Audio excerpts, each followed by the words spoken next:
लोकेश शर्मा जी, आप इतने वर्षों से मीडिया के साथ जुड़े हुए हैं और भारत में जो धार्मिक चैनल आरंभ हुए हैं उन सभी में आपका योगदान है।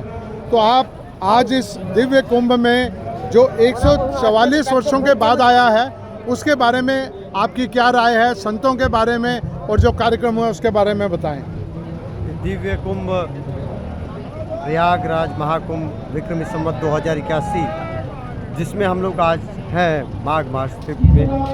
सबसे बड़ी बात है कि ये जो इतना बड़ा समुदाय आया है बिना किसी निमंत्रण के, बिना किसी आमंत्रण के, वो सैलाब, वो जो जनमानस है वो एक आस्था और श्रद्धा के आधार पर आया है। एक लाइन जो पंचांग में लिख दी जाती है कि इस माह में इस समय से इस समय तक ऐसी युति बन रही है, गाड़ी आ रही, उस युति के आधार पर सारी चीज़ें घटित होती है। और अपार जनसमूह, जैसे आज मुख्यमंत्री, आदरणीय मुख्यमंत्री जी ने कहा कि 10 करोड़ लोग आ चुके हैं और आज 2 करोड़ लोग उपस्थित हैं और 45 दिन के अंदर कितने करोड़ लोग होंगे, यानी भारत की आधी जनसंख्या इस कुंभ में आ रही है, जो केवल आस्था और श्रद्धा के आधार पर। और आस्था श्रद्धा किसके आधार पर? संतों के कारण, संस्कृति के कारण। ये संस्कृति का महाकुंभ है, समरसता का महाकुंभ है, एकता का महाकुंभ है और देश की अखंडता और समृद्धि का महाकुंभ है। तो इस महाकुंभ में हर भारतवंशी को सम्मिलित होना चाहिए,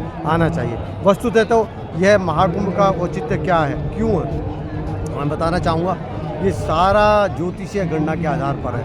एक ज्योतिषीय नक्षत्रों से आ रही ऊर्जा एक विशेष समय पर, एक विशेष काल में और एक विशेष स्थिति में जब पृथ्वी पर पड़ती है तो नदियों के जल में एक विशेष परिवर्तन होता है, जिसमें आपको जो मिलने वाली ऊर्जा है वह आपके शरीर को परिपक्व करती है, इम्यूनिटी से भरती है और आपको समृद्धि प्रदान करती है, आपकी आत्मा को आत्मबल देती है। यही इस कुंभ का औचित्य है, यही इसकी खगोलीय घटना के आधार पर मिलने वाला संकेत है और जिसको भारतीय संस्कृति पूरी वैज्ञानिकता से भरी है। ऋषि मुनियों ने लाखों वर्ष पूर्व इसका निर्धारण कर दिया कि कब ऐसी युति बनेगी, कब ऐसा अवसर आएगा, कब ऐसी ऊर्जा का प्रवाह होगा कि जब भारतवंशी उससे ओतप्रोत हो जाए, अपने को भर ले, पूरे विश्व में इस सनातन का डंका बजा दे, इस सनातन संस्कृति को उत्कर्ष पे ले जाए, शिखर पर ले जाए और भारत जो विश्व गुरु था, है और रहेगा, उसका प्रमाण प्रस्तुत कर दे।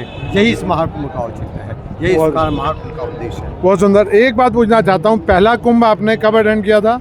मैं जब प्रथम बार 2001 में इन 25 वर्षों में व्यवस्था, प्रशासन, इसमें क्या परिवर्तन आप देखा? बहुत बड़ा परिवर्तन है। जब हम लोग 2001 के कुंभ में आए थे तो ऐसी व्यवस्थाएं बिल्कुल नहीं थी, गंदगी का साम्राज्य हुआ करता था। लेकिन आज आप कहीं भी निकल जाए, स्वच्छता ही स्वच्छता है। वो मनों में भी स्वच्छता है, वो धरती पर भी स्वच्छता है और कुंभ में भी स्वच्छता है। और स्वच्छता ने कुंभ को और दिव्य बना दिया, भव्य बना दिया। और जहाँ तक साथ सुविधाओं की बात है तो सुविधाएं अपार हैं। आप घर से जब बाहर आते हैं, सर पर गठरी रख के लाते हैं तो ये सोच के नहीं आते कहाँ रुकेंगे, कहाँ ठहरेंगे, कहाँ खाएंगे। लेकिन यहाँ आने के बाद लगता है कि हम अपने घर में हैं, हम अपने परिवार में हैं और हम सहोदर हैं। ये सहोदर का भाव ये कुंभ दे रहा है। जहाँ कहीं बिना इंतजाम के, बिना व्यस्तता के, व्यवस्थाओं के व्यक्ति घर से बाहर आ जाता है और आके यहाँ सब कुछ मिल रहा है, व्यवस्था भी मिल रही है, कैंप में भोजन प्रसाद भी है और आपको अपने अध्यात्म के लिए अवसर भी है। यही है इस महाकुंभ का औचित्य। बहुत बहुत धन्यवाद।